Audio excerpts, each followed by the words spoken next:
Hello everyone, welcome to my channel Science Planet. In the last video we discussed about tissues. We saw that there are different types of tissues in plants and animals. We also studied about the plant tissues in that video. अगर आपने वो video नहीं देखी तो उस video का link मैंने नीचे डिस्क्रिप्शन बॉक्स में दिया है. You can visit and learn the first part of this chapter. Now we are going to start with the animal tissues. So here the animal tissues are divided into 4 types on the basis of their function: epithelial, connective, muscular and nervous. We will discuss about all these one by one. So the first is epithelial tissue. ये tissues जो हैं ये simplest type of tissues हैं. ये covering या protective tissues हैं. Covering या protective tissues मतलब कि पूरी बॉडी को, किसी ऑर्गन को कवर करते हैं. They are the covering tissues. It is separated from underline tissue by fibrous basement membrane. जो इसके नीचे जो टिश्यूज़ प्रेजेंट होते हैं उनसे ये सेपरेटेड होते हैं बाय अ बेसमेंट मेम्ब्रेन. इसका मतलब कि ये किसी न किसी दूसरे टिश्यू के ऊपर ग्रो करते हैं. ये 2 टाइप के हो सकते हैं, सिंपल और स्ट्रैटिफाइड. सिंपल मतलब made of 1 layer of cell और स्ट्रैटिफाइड मतलब मैनी लेयर्स ऑफ सेल्स. इनके कैरेक्टरिस्टिक्स क्या हैं? Tightly packed cells to form a continuous sheet. जो इसके सेल्स हैं वो टाइटली पैक्ड हैं ताकि वो एक कॉन्टीन्यूस शीट बना सकें. और इन सेल्स में इंटरसेलुलर स्पेसेस ऑलमोस्ट ना के बराबर होते हैं. आगे है इनकी लोकेशन. ये टिश्यूज़ कहाँ पे प्रेजेंट होते हैं? स्किन में, लाइनिंग ऑफ माउथ में, ब्लड वेसल्स में, एल्विलाई में और किडनी ट्यूब्यूल्स में. It also covers the organs and the cavities inside the body. जो हमारी बॉडी में ऑर्गन्स हैं उनको भी कवर करती है. उनकी भी कवरिंग टिश्यू एपिथेलियल टिश्यू है. And separates different systems from each other. हमारी बॉडी में जैसे हमें पता है कि बहुत सारे सिस्टम्स हैं, उन सिस्टम्स को एक दूसरे से अलग रखने में भी ये हेल्पफुल हैं. As it forms the outer layer of skin. जैसे हमें पता है कि ये स्किन की जो आउटर लेयर फॉर्म करते हैं तो ये हमें प्रोटेक्ट करते हैं हमारी बॉडी को, हमारी स्किन को ड्राई होने से या इंजरी होने से या कोई इन्फेक्शन होने से. So now comes the types of epithelial tissue. The first one is squamous epithelium. इस टिश्यू के जो सेल्स हैं वो बहुत पतले, फ्लैट और इरेगुलर सेल्स हैं और एक दूसरे के साथ कॉम्पैक्ट हैं.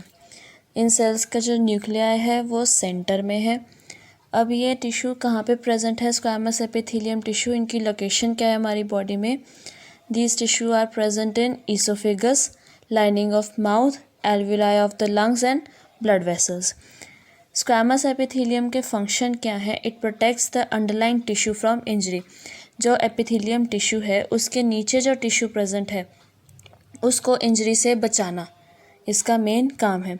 Second one is exchange of gases in lungs and exchange of materials between cells and blood. ये है इसका structure.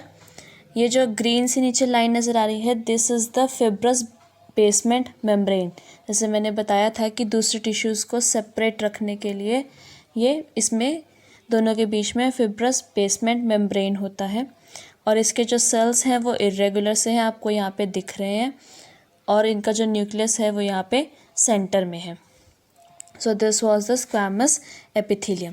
Next is cuboidal epithelium. इनके जो नाम से ही पता चल रहा है क्यूबॉइडल है, तो इसके जो सेल्स हैं वो क्यूबॉइडल शेप में है with round nucleus in centre. इनका भी न्यूक्लियस जो है वो सेंटर में है. लोकेशन क्या है इनकी? Kidney tubules and the ducts of salivary glands. Kidneys में और सलाइवरी ग्लैंड्स के डक्ट्स में. फंक्शन पे आते हैं. फंक्शन क्या है क्यूबॉइडल एपिथेलियम का? Gives mechanical support. Mechanical support provide करता है. At times the epithelial tissue folds forms a gland that secretes substances. कुछ टाइम में जब ज़रूरत पड़ती है तो ये एपिथेलियम टिश्यू ग्लैंड में कन्वर्ट होकर सब्सटेंसेस सिक्रीट करते हैं. तो इस टाइप ऑफ एपिथेलियम टिश्यू को क्या कहते हैं? Glandular epithelium.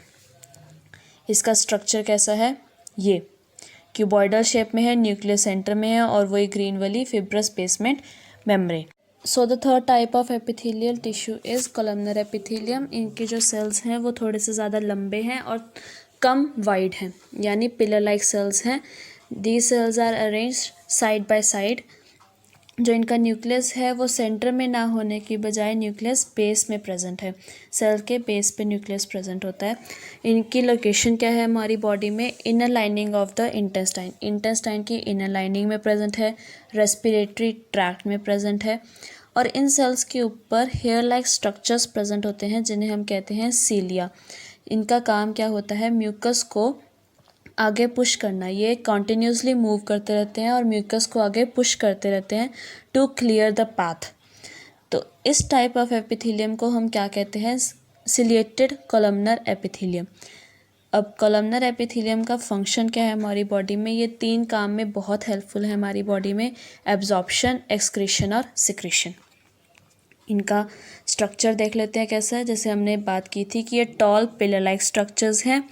इनके ऊपर यहाँ पे सीलिया प्रेजेंट है और इनका जो न्यूक्लियस है वो सेंटर में ना होने की बजाय बेस पे प्रेजेंट है और यही ग्रीन वाली fibrous basement membrane. Fourth one is stratified squamous epithelium. जैसे मैंने पीछे बताया था आपको एपिथेलियल टिश्यूज़ जब हम डिस्कस कर रहे थे कि 2 टाइप्स ऑफ एपिथेलियल टिश्यूज़ हो सकते हैं, सिंपल एंड स्ट्रेटिफाइड। सिंपल यानी 1 लेयर ऑफ सेल्स प्रेजेंट होती है और स्ट्रेटिफाइड यानी मैनी लेयर्स ऑफ सेल्स। तो ये है स्ट्रेटिफाइड स्क्वेमस एपिथेलियम। स्ट्रेटिफाइड मतलब मैनी लेयर्स ऑफ सेल्स इसमें प्रेजेंट होती हैं। तो स्क्वेमस एपिथेलियम में फ्लैट सेल्स प्रेजेंट होते हैं, मैनी लेयर्स में प्रेजेंट होते हैं cells to prevent wear and tear of the parts. इनकी लोकेशन क्या है बॉडी में? This is present in the skin, tongue, oesophagus, lining of mouth etcetera. इनका काम क्या है? This helps in the protection and prevent wear and tear of the skin tissues. ये इसका स्ट्रक्चर है। ये मैनी लेयर्स में प्रेजेंट है।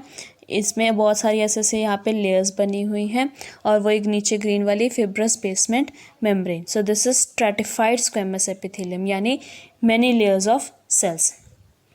तो यहाँ पे हमारा एपिथेलियल टिश्यूज़ ख़त्म हो गया। अब बात करते हैं next type of animal tissue की, दैट इज़ कनेक्टिव टिश्यू। नाम से पता चल रहा है कनेक्टिव टिश्यू क्या है। It connects the various tissues together in any organ. किसी भी ऑर्गन के अलग अलग टिश्यूज़ को कनेक्ट करके रखना ही इनका काम है। हर एनिमल टिश्यू से ज़्यादा अबंडेंट में ये प्रेजेंट होता है, most abundant among all animal tissues.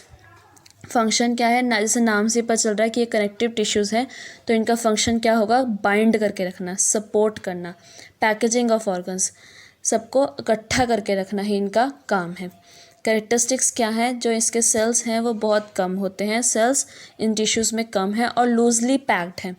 दूर दूर रहते हैं इनके सेल्स, दूर दूर रहते हैं तो ऑफ कोर्स सेल्स में जो स्पेस है, दो सेल्स के बीच में जो स्पेस है वो ज़्यादा होगी। So it has large intercellular spaces. In spaces में एक जेली लाइक सब्सटेंस प्रेजेंट होता है जिसको हम कहते हैं मैट्रिक्स। तो अब इनके आगे 4 टाइप्स हैं। कनेक्टिव टिश्यू के आगे 4 टाइप्स हैं। तो first one is blood. Blood जैसे हमें पता है कि हमारी बॉडी में सर से लेकर पैर तक ब्लड प्रेजेंट है। It connects all tissues and organs. Blood जो है वो सारे टिश्यूज़ और ऑर्गन्स को कनेक्ट करके रखता है। It has a fluid matrix. हमें पता ही है it has a fluid called matrix जिसको हम कहते हैं plasma, which has proteins, salts and hormones. इस प्लाज्मा में, इस फ्लूइड मैट्रिक्स में सॉल्ट्स, प्रोटीन्स, हार्मोन्स प्रेजेंट होते हैं जिसमें WBC, RBC और प्लेटलेट्स लाई करते हैं। It transports gases, food, hormones and waste to parts of the body. Blood हमारी बॉडी में ट्रांसपोर्टेशन का भी काम करते हैं। Transports gases, food, hormones and waste to parts of the body. ये कुछ टाइप्स ऑफ ब्लड सेल्स हैं, जैसे प्लेटलेट्स हो गए, मोनोसाइट, लिम्फोसाइट, न्यूट्रोफिल, इजोफिल, बेसोफिल। ये सेल्स हैं ब्लड में जो प्रेजेंट होते हैं। Next type of connective tissue is bone. Bone यानी हड्डियाँ। हमें पता है हमारी बॉडी में 206 हड्डियाँ हैं, सर से लेकर पैर तक। ये हमारी बॉडी को सपोर्ट करती है, हमारी बॉडी को कनेक्ट करके रखती है। So it forms skeleton. Bone forms a skeleton that supports body and anchors muscles. हमारी बॉडी को सपोर्ट करता है. हमारी बॉडी अगर खड़ी है, बैठी है, वो उसको एक पोस्चर में रखने के लिए, सपोर्ट करने के लिए बोन्स प्रेजेंट होते हैं हमारी बॉडी में. It is a strong and non flexible tissue. ये टिश्यू जो है वो स्ट्रॉन्ग है और नॉन फ्लेक्सिबल है, यानी ये मुड़ नहीं सकती अनलेस कोई जॉइंट ना हो. हमारी बॉडी में कोई मूवमेंट होती है तो वो वहीं पे जहाँ पे जॉइंट्स हैं, क्योंकि बोन्स जो है वो नॉन फ्लेक्सिबल टिश्यू है, बोन मुड़ नहीं सकती. So these are embedded in the hard matrix made of calcium and phosphorus compounds. जो बोन सेल्स हैं that are embedded in hard matrix of made of calcium and phosphorus. So the third type of connective tissue is ligament और tendons. Ligament क्या है? Ligament क्या काम करते हैं? It connects bone to bone. Ligament का काम है बोन से बोन को कनेक्ट करके रखना. It is elastic, has strength and very less matrix. दूसरा है टेंडन्स. टेंडन्स का क्या काम है? मसल्स को बोन्स के साथ कनेक्ट करके रखना. They are less elastic, fibrous tissue and great strength and more matrix. Ligaments में लेस मैट्रिक्स और टेंडन्स में more matrix. So the fourth is cartilage. It is the fourth type of connective tissue, cartilage. It is widely spaced cells, hard elastic tissue, softer than bone. ये भी hard tissue है लेकिन bone से ज़्यादा नहीं, bone से कम. Matrix is solid but elastic due to presence of protein called chondrin. Chondrin protein present होने के कारण ये इलास्टिक है, जिसकी वजह से हम कार्टिलेज को बेंड कर सकते हैं लेकिन बोन को बेंड हम नहीं कर सकते. It smoothens the bone surfaces at joints पे बोन्स के जो सर्फेसेस हैं वो स्मूथ कर देते हैं. And also found in nose, ear, trachea and larynx. So the fifth type of connective tissue is areolar tissue. It fills space inside the organs. Organs के अंदर स्पेस जो होती है उसको फिल करने के लिए एरियोलर टिश्यू प्रेजेंट होते हैं. Supports internal organs and helps in tissue repair. Internal organs को सपोर्ट करते हैं और टिश्यू रिपेयर में भी हेल्प करते हैं. Found between skin, muscles, around blood vessels and bone marrow. So it is the location where areolar tissues are found in the body. So this is the diagram of areolar tissue. This is the diagram of adipose tissue. Adipose tissue is the sixth type of connective tissue that is present in our body. The function of the adipose tissue is to store fats. ये कहाँ पे present होता है? ये हमारी skin के नीचे present होता है और दो इंटरनल ऑर्गन्स के बीच में प्रेजेंट होता है. Cells are filled with fat globules. और ये हमारी बॉडी में due to presence of fats के प्रेजेंस होने के कारण इंसुलेटर का भी काम करते हैं. So the third type of animal tissue is muscular tissue. Muscular tissue का काम क्या है? It is responsible for the movement in the body. हमें पता है कि हमारी बॉडी में जो कोई भी मूवमेंट हो रही है that is because of the presence of muscles, that is muscular tissues.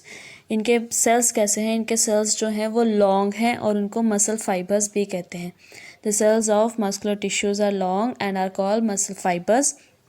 Muscles have special proteins that is called contractile proteins which contract and relax to bring movement. पता है कि हमारी बॉडी में जो कोई भी मूवमेंट हो रही है that is because of the contraction and relaxation of the muscles. तो इन मसल्स की कंट्रैक्ट और रिलैक्स होने का क्या कारण है? That is the presence of contractile proteins. अब है टाइप्स ऑफ मस्कुलर टिश्यू. तो हमारी बॉडी में 3 types of muscular tissues present हैं: striated, unstriated and cardiac. Striated के हम ऑल्टरनेट नेम्स भी दे सकते हैं, जैसे स्ट्रिप्ड या स्केलेटल या वॉलेंट्री मसल फाइबर्स. अनस्ट्रेटेड के अनस्ट्रिप्ड, नॉन स्ट्रेटेड या इनवॉलेंट्री. इन सब के ये नाम क्यों हैं वो हम देखते हैं, अभी आगे हम देखेंगे. So the first type of muscular tissue is straighted muscle fibers called stripped or striated muscles as they have light and dark bands or striations. इनका नाम stripped या striated muscles इसलिए है क्योंकि इन पे striations यानी light और dark striations present हैं, लाइनें present है. इसीलिए जैसे यहाँ पे मैं ये है light dark light dark light dark ऐसे करके इनमें लाइंस प्रेजेंट है. That is why it is striped और स्ट्रेटेड. लाइट डार्क बैंड्स की स्ट्रिप्स प्रेजेंट हैं. दूसरा, इनको वॉलंटरी मसल्स इसलिए कहते हैं क्योंकि ये हमारे विल पे हम चाहें तो काम करती हैं, as they move as per our will. Third, इनका नाम है स्केलेटल मसल्स. क्यों? As they attach to all bones and help in movement. ये जो मसल्स हैं वो सारी बोन्स को एक दूसरे से अटैच करके रखते हैं और मूवमेंट में हेल्प करते हैं. तो ये अब बात करते हैं इसके स्ट्रक्चर की. क्या शेप है, क्या स्ट्रक्चर है? It is long cylindrical shaped unbranched cells. Long और सिलेंड्रिकल शेप्ड सेल्स हैं. मल्टी न्यूक्लिएटेड हैं, यानी एक सेल में मैनी न्यूक्लियाई प्रेजेंट हैं. Fibres arranged in form of bundles have dark and light bands. जैसे ये स्ट्रक्चर है, सिलेंडर लाइक प्रेजेंट है, स्ट्रेशंस प्रेजेंट है, स्ट्रिप्स लाइट और डार्क की न्यूक्लियाई प्रेजेंट हैं और सिलेंड्रिकल शेप में है. ये सारे स्ट्रक्चर्स की ये करेक्टरिस्टिक्स हैं और ये इसका स्ट्रक्चर है. लोकेशन कहाँ पे प्रेजेंट है? ये लिम्स यानी हाइंड लिम्स और four limbs, legs, arms, tongue, body, face, neck.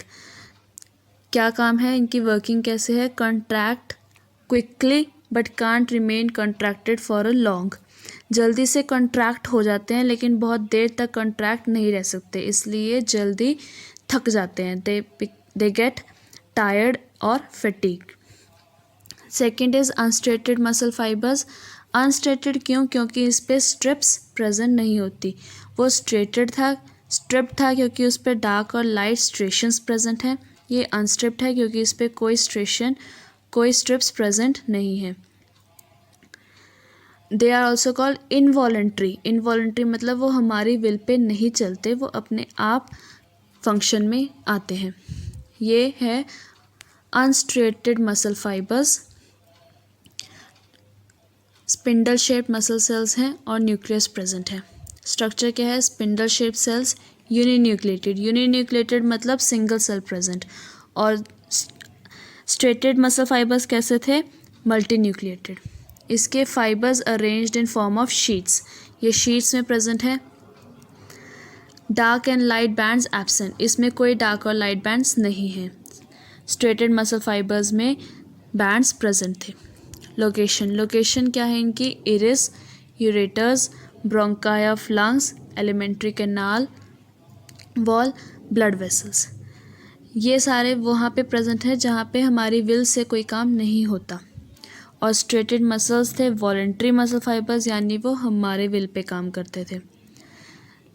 Next is working of unstriated muscle fibres.